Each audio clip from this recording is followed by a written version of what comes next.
program zawiera treści nieodpowiednie dla dzieci oraz kontrowersyjne skróty myślowe. Jeśli więc jest to dla ciebie poważny problem, zrezygnuj z dalszego oglądania. Chociaż pewnie będziesz żałować. Jest takie trochę żartobliwe powiedzenie, że jak gdzieś jest ropa, to lepiej się nie przyznawać, bo się zaraz pojawią łasi Amerykanie. Ale czy to na pewno tylko żart? Nie do końca i przekonali się o tym nie tylko mieszkańcy Iraku, ale również Gorlic, w których dzisiaj jesteśmy, bo wierzcie lub nie, ale właśnie to miejsce było swojego czasu centrum światowego przemysłu naftowego, a to wszystko dzięki pewnemu geniuszowi, który nie tylko przyczynił się do światowej rewolucji, ale też pomógł uratować życie masie ludzi, no i jeszcze uskuteczniał patenty rodem z Wiedźmina w XIX wieku. Poznajcie początki polskiego przemysłu naftowego i jego największą gwiazdę. Już teraz w historii bez cenzury.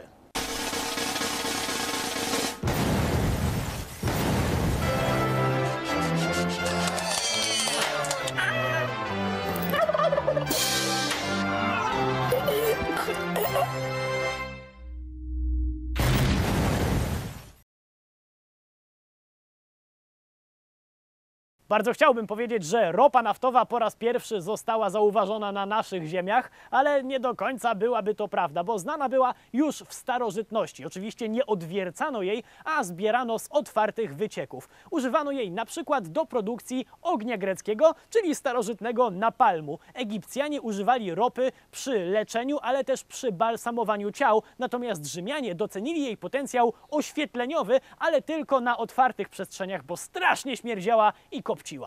U nas przed wiekami ropę, której szczególnie dużo wyciekało z płytkich źródeł na ziemi gorlickiej, nazywano olejem skalnym albo tłuszczem ziemnym i używano do smarowania zawiasów, do zmiękczania skór, jako ówczesnej bejcy, przy okładach na rany. Także jak widzicie, cały wachlarz zastosowań, ale na jej pełnym potencjale poznano się dopiero w wieku XIX, a nasze szczęście polegało na tym, że w jego względnych początkach w okolicach Mielca na świat przyszedł Ignacy Łukasiewicz.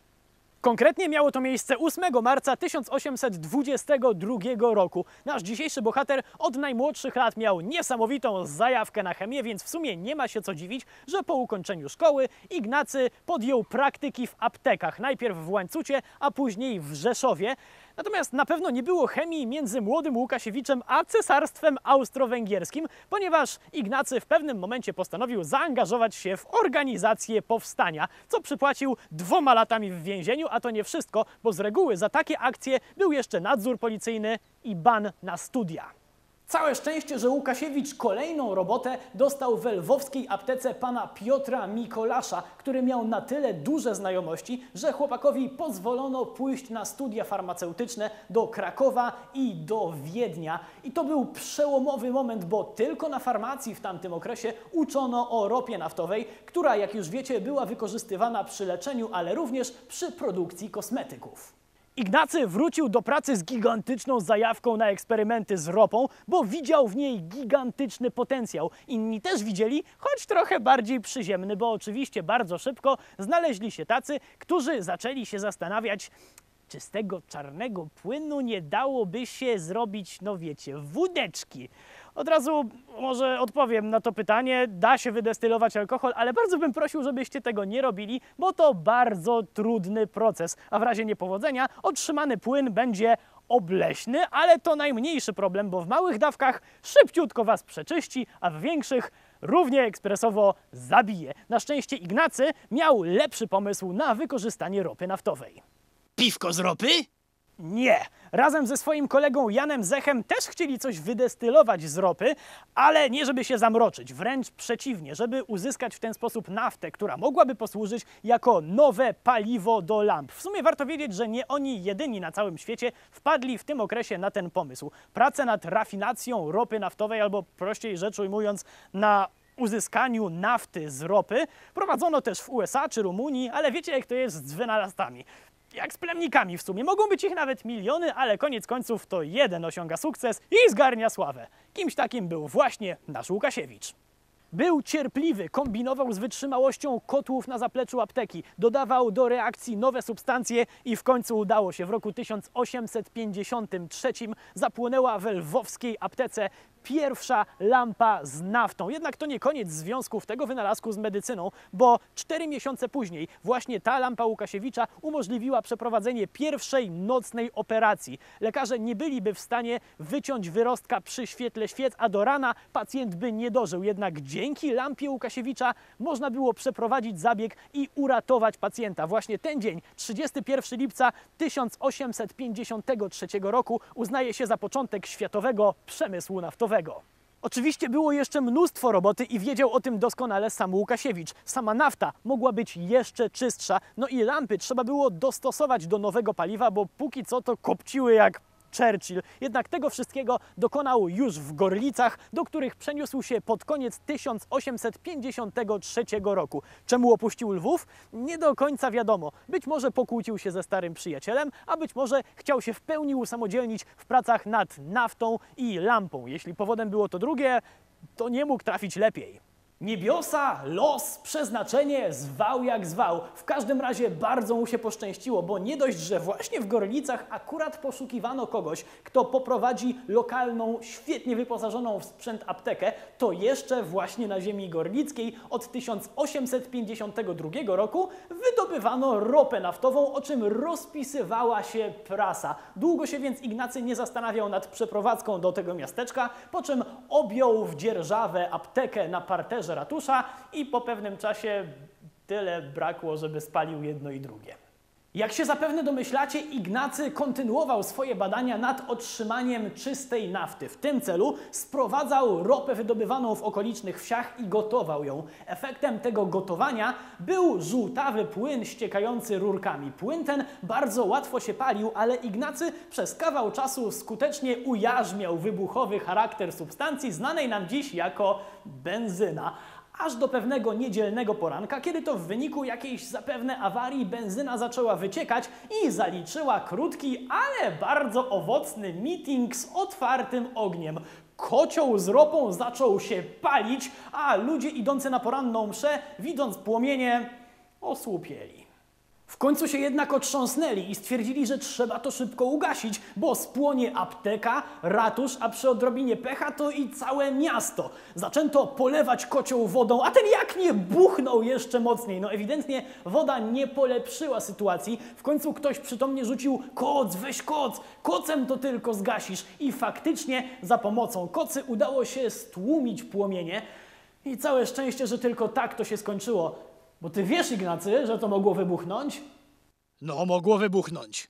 Łukasiewicz nie planował się jednak poddawać. Chciał kontynuować swoje eksperymenty z ropą, tym bardziej, że przecież było jej w okolicy pod dostatkiem. To w połączeniu z jego geniuszem i cierpliwością sprawiło, że rok 1854 zaowocował w dwa gigantyczne odkrycia. Przede wszystkim Ignacemu udało się odprowadzić niebezpieczną, jak sam się przekonał, benzynę z ropy, co sprawiło, że stworzył czystą, bezpieczną naftę. Bezpieczną dlatego, że nie groziła już wybuchem. Ale to nie koniec, bo stworzył również lampę przystosowaną do tego nowego paliwa. Ta lampa dawała tyle światła, co mniej więcej 15 świec. Podobnie jak we Lwowie, Ignacy udostępnił dość szybko swój wynalazek, żeby można było ratować przy jego pomocy ludzkie zdrowie i życie, ale tym razem trochę inaczej. Było w Gorlicach takie feralne skrzyżowanie. 4 drogi się tutaj krzyżowały, w tym 2 tranzytówki na Kraków i Budapeszt. Czego jeszcze w takim miejscu brakuje dla większego chaosu? Oczywiście, że karczmy i właśnie taka tam naturalnie była. Pijani ludzie wychodzili z niej w kompletny mrok i albo nie wiedzieli, że poruszają się bardzo ruchliwą trasą, albo nawaleni po prostu padali po kilkunastu metrach i tak tam sobie leżeli. I to była tylko kwestia czasu, jak ktoś takiego pijaczka potrąci wozem konnym, a bardzo często potrąci śmiertelnie. Na szczęście sytuacja miała się zmienić. Bo w tym samym 1854 roku umieszczono w kapliczce na skrzyżowaniu lampę Łukasiewicza, która rozświetliła okolice na tyle, że wypadki ustały. To było pierwsze rozwiązanie tego typu na świecie. Zresztą do dziś jest na tej kapliczce specjalna tabliczka pamiątkowa. Ludzie uwielbiali tutaj Łukasiewicza nie tylko dlatego, że rozwiązał problem feralnego skrzyżowania, ale też pamiętano mu, jak bardzo pomagał ludziom podczas epidemii cholery w 1855 roku. No uwielbiano go tutaj, a wyznacznikiem bezgranicznej miłości. miłości, było chociażby to, że ludzie chcieli, żeby został chrzestnym ich dzieci. No i tak to się skończyło. i to, że wybaczono mu akcję rodem z Wiedźmina. Bowiem jakiś czas wcześniej Ignacy zawarł ze swoją siostrą Emilią dość nietypową umowę. Otóż Emilia chciała się ochajtać z kolesiem z wyższych sfer, jednak żeby to było możliwe, to musiała wnieść posag, czyli jakby część majątku do nowej rodziny. No, co poradzę, takie czasy. W każdym razie Emilia nie miała wystarczająco dużo, ale wtedy dobry brat Ignacy powiedział: słuchaj Emilia, nie ma problemu, ja się zrzeknę swojej części spadku po naszych rodzicach i wtedy ci spokojnie wystarczy. Ale pod jednym warunkiem, jak urodzi ci się córka, to ja ją bierę za żonę. Dobra? Kiedy Emilia urodziła córkę, to przez jakiś czas miała nadzieję, że brat albo żartował, albo zapomniał, ale niestety, jak na geniusza przystało, Ignacy miał znakomitą pamięć i kiedy podczas jednej z rodzinnych imprez zobaczył 18-letnią już wtedy siostrzenicę o imieniu Honorata, to uznał, że czas się upomnieć o swoje. Oczywiście wymagało to trochę formalności, bo trzeba było po pierwsze załatwić urzędowe pozwolenie na ślub dziewczyny przed 21 rokiem życia, no i jeszcze zgodę od samego papieża na ochajtanie się z siostrzenicą, ale Ignacy załatwił wszystko w 1,5 roku i do ślubu doszło tutaj, w Gorlicach w 1857 roku. Różnica wieku między małżonkami wynosiła 15 lat, ale byli podobno całkiem zgraną parą. Oczywiście, jak to w małżeństwie, dochodziło czasem do sprzeczek. Na przykład raz Ignacy spóźnił się na imprezę we własnym domu, którą zorganizowała jego żona. Nie dość, że się zasiedział w robocie, to jeszcze jak przyszedł, to strasznie śmierdział naftą. Żona była dość zdenerwowana, więc rzuciła mu: a fej, Ignasiu, jak ty brzydko pachniesz. Na co Łukasiewicz miał jej odszczeknąć, że może i brzydko pachnie, ale po to, żeby ona mogła pachnieć ładnie. I w sumie nie wiadomo, o co mu chodziło. Czy o to, że jak już wiecie, nafty używano przy produkcji kosmetyków, czy może jednak o to, że to on zarabia w tym domu duże pieniądze. Albo o jedno i o drugie. Warto było. Jak widzicie, Ignacy cały czas był wkręcony w naftowy biznes. W okolicy zakładał kolejne kopalnie i destylarnie, a na obrocie ropą dorobił się na tyle dużo pieniędzy, że mógł sobie darować pracowanie w aptece. Co więcej, odkrycia Łukasiewicza, na czele oczywiście z naftą oświetleniową i lampami, przysporzyły mu nie tylko dużych pieniędzy, ale również sporo medali i wyróżnień. Docenił Ignacego m.in. sam cesarz Franciszek Józef, który nadał mu w pewnym momencie szlachectwo i darował stary grzech współorganizacji buntu. Być może cesarz nie byłby tak hojny, gdyby dotarła do niego informacja, że Łukasiewicz w 1864 roku wsparł powstańców styczniowych, ale na szczęście o czymś takim się cesarz nie dowiedział.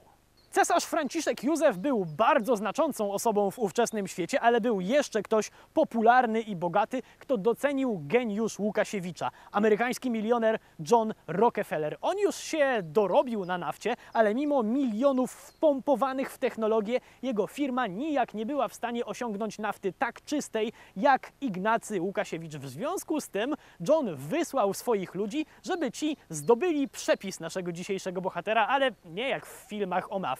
Rockefeller chciał uczciwie i naprawdę dużo zapłacić, ale mocno się zdziwił. Ignacy przyjął wysłanników bardzo ciepło, ale w sumie ich to nie zdziwiło. W końcu mieli mu zaproponować fortunę. Jednak Ignacy nie dość, że opisał im bardzo dokładnie cały swój proces krok po kroku, to jeszcze pod koniec rzucił, że on to nie chce za to pieniędzy. Goście oniemieli, a Ignacy rzucił im jeszcze tak: jeśli wasz mocodawca dorobi się na moim pomyśle, a faktycznie jest słownym człowiekiem, jak go przedstawiacie, niech jak ja pomagam potrzebującym i on podzieli się swoimi pieniędzmi, jeśli je na moim pomyśle pomnoży.